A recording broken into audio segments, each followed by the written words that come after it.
prije mene, ali nije to je gospođa Melika Popović, a bit će da je predivna pjesma isto.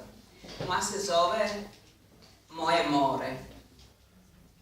More me snaži, more me opija. Kapljice biserne, sjaj u mojim očima.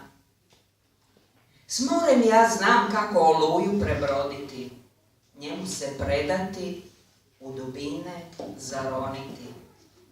More me doziva, ljubav mi nudi, za strast i nježnost darujem nas.